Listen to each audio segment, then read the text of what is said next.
Hello and welcome to another episode of Build Up to Paris Olympics. Today we have a very special guest, Srihari Nataraj, who will be representing India in swimming, 100-meter backstroke.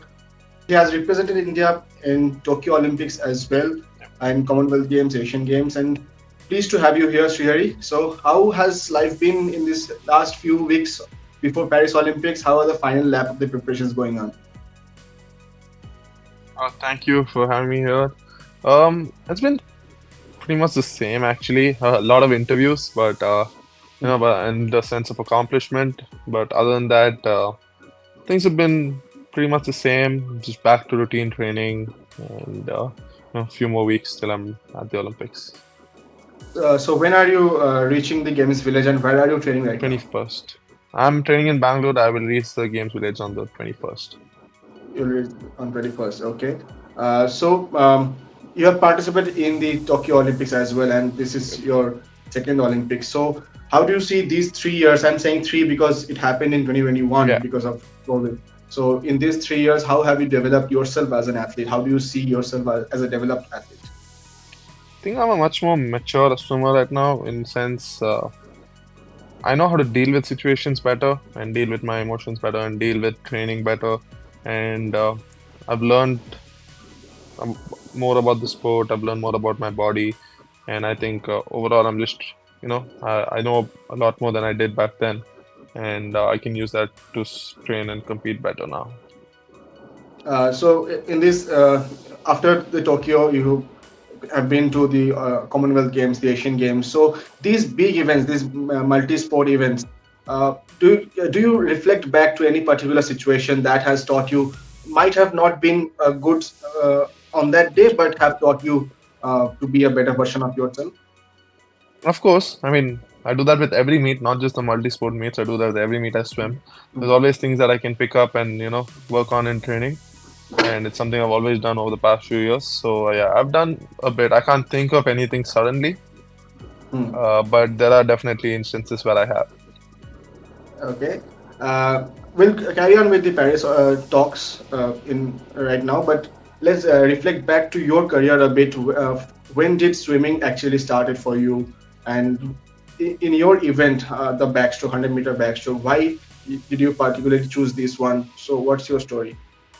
Started swimming when I was two, when my brother used to swim. So it's been 21 years of swimming.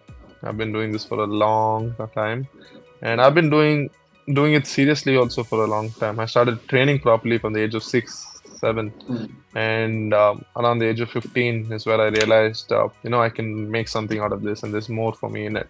And I won my first senior medal. And Mm. yeah, I didn't choose the 100 backstroke. I actually don't like backstroke at all, even now, Why? and I didn't as a kid. It's not something I liked as a kid, but I realized I'm good at it, and my coaches did, and they made me focus on backstroke. And I'm only doing this backstroke. I'm only doing backstroke because I'm that's what I'm best at. And but other than that, it's not my favorite stroke to train. It's the most natural for me to compete in. I have skills in backstroke that others in this country don't, and that's why uh, it was clear that I was good at it. And I figured out a way of racing in backstroke that helps me, be one of the fastest backstroke, be in the top 50 or 40, 50 in the world. So that's the reason why I stick to the 100-meter backstroke. It is a very fun event, but it's not my pick. It's not. It's only because I'm good at it. Okay, so what's your favorite one? I like the 200-meter freestyle now. I growing up, I loved doing butterfly. I still love doing butterfly, but if I had to race now, I think the 200 Mm. meter freestyle is my favorite event. Okay, so as you've mentioned that this is not your favorite event, but you are good at it. But Mm. there are certain challenges also with this one. So how would you Yeah. rate 100-meter backstroke with comparison to the other forms of swimming, and what are the challenges that you have faced in your way? So any 100-meter race is the perfect test of speed, endurance, and skill. And when it comes to backstroke, it just needs a lot more skill. And it this backstroke has its own challenges because you're on your back compared to the other three strokes where you're on your stomach, so you have lesser control, and you have to have a lot more skill, a lot more natural balance, rhythm, and strength to Mm. be good at it. So that's the toughest part that comes with backstroke. Okay.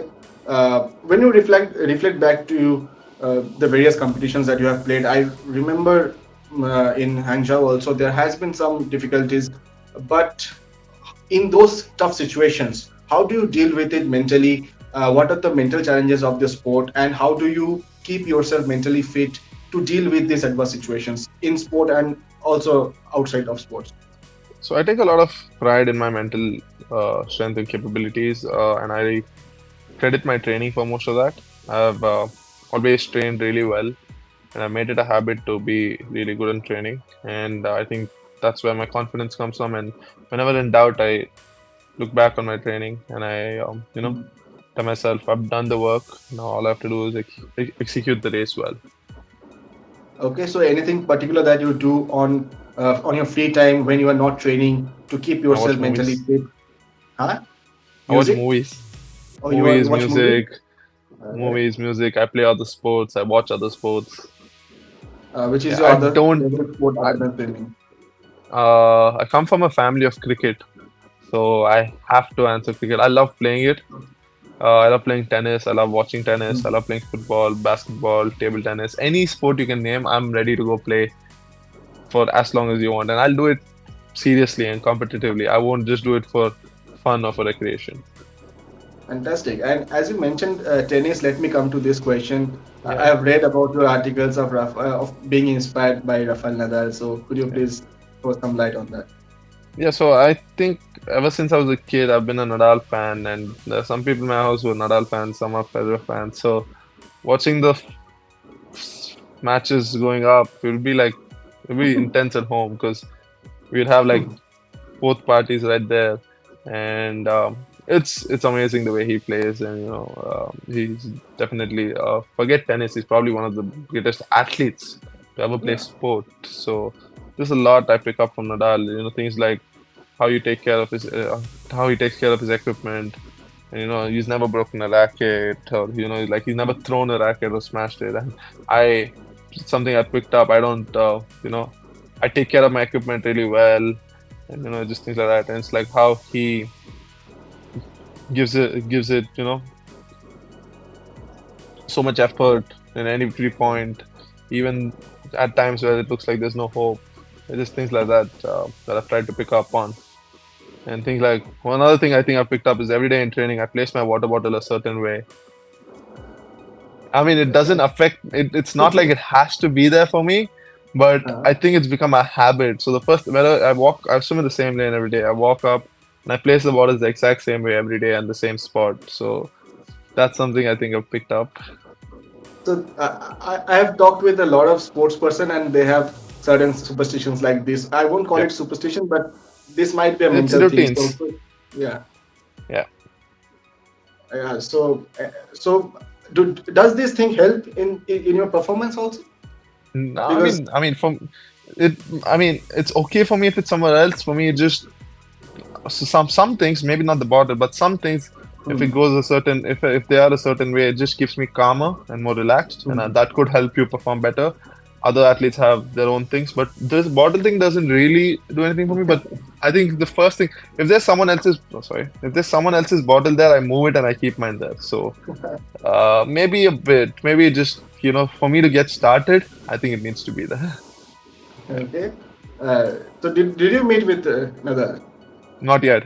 I'm hoping I do Not yet. this Olympics. I met Djokovic last Olympics, so I'm hoping I Okay. beat Nadal this Olympics. Okay. So any particular event other than your own you are looking forward to in this Olympics? I don't think I'll really go watch any of the other events, but Okay. the doubles tennis for sure with Nadal and Alcaraz playing together. Um, the basketball matches with USA bringing probably the best team they've Mm. ever had. It's still a. I was just watching something about the 1992 Dream Team, how they'll match up against the current USA basketball team. So it'll be nice. I mean, it'll be nice to see them play together. And LeBron and Steph at probably the last Olympics. So that'll be cool too. But with the way LeBron's playing at 38, 39, you never know. He could very well go and play another Olympics. That to being Yeah. in the next Olympics being in the US. You never know, Yeah, they might just do it again. absolutely. And who's your Yeah. favorite swimmer? Uh, all my favorite swimmers are retired. Uh, mm, So I it's really just you like now. yeah, I mean, yeah, that's there. But I like the way Caleb Russell swims and used to approach his races or still approaches races. I like the way how it's all about power and speed. Like it's just when you look at him, you're like, okay, he's strong, he's fast. It's kind of confusing to understand how fast he is when until you look at him in person. I stood next to him during the warm up in Tokyo, and when he did a dive, and he just looked so strong and smooth when he did a dive in the warm up. So that was amazing. Okay. Sherry, a final few minutes in this conversation. I just want to know that you have represented India in a lot of competitions, Yeah, in Olympics and other than Olympics. So, does this name tag Olympics add on a different level of pressure to the athlete's mind? not for me, not for me. Okay. I don't do pressure. Okay. Yeah. And how are you planning to spend the next couple of weeks before the event starts? So, what are the final So plans before the event? yeah, there'll be final prep.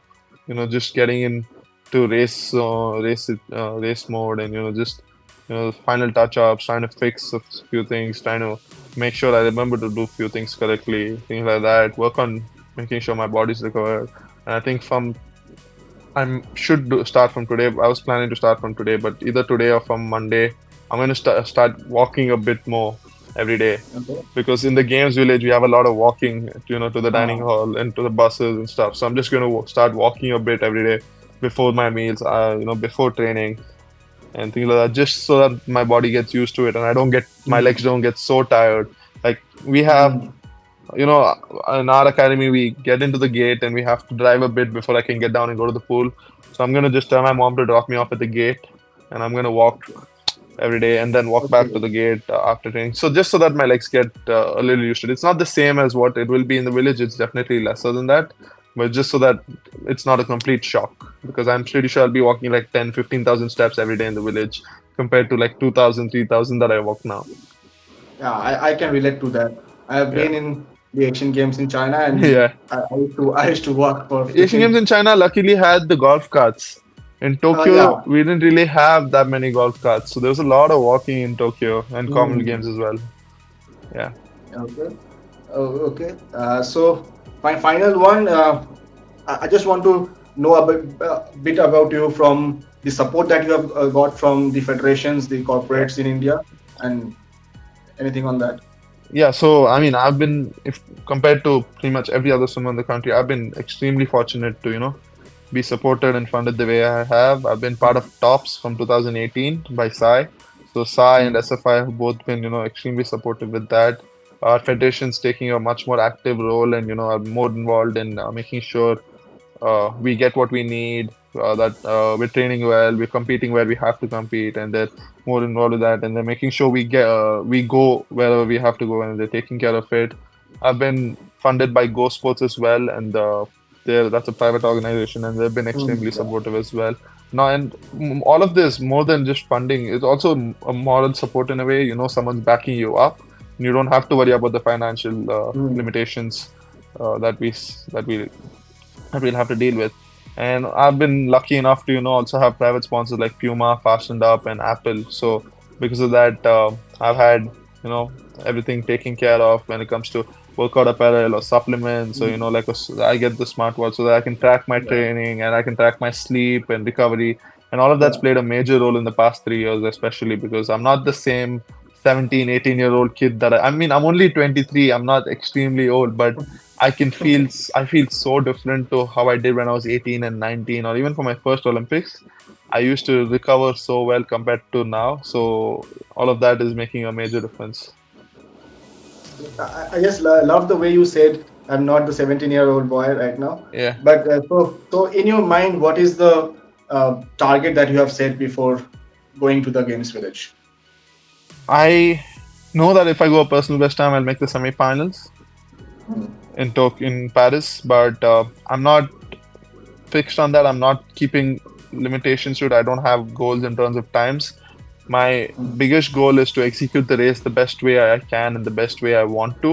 I always have an ideal way of swimming the race, and that's something I haven't been able to do in a while. And I think if I do that, it puts me in a good spot to go a best time as well. So I'm breaking it down, and I'm not thinking about the time, and just thinking about much smaller things, which will help me get to a best time. Thank you so much, Srihari. It was Yeah. lovely talking to you. I'll be Thank there you. in Paris 2 days after you reach there. So Perfect. hope to catch you. Hope to catch Yes. you up there. So, thank Yep, you so much. definitely. Thank you. All the best.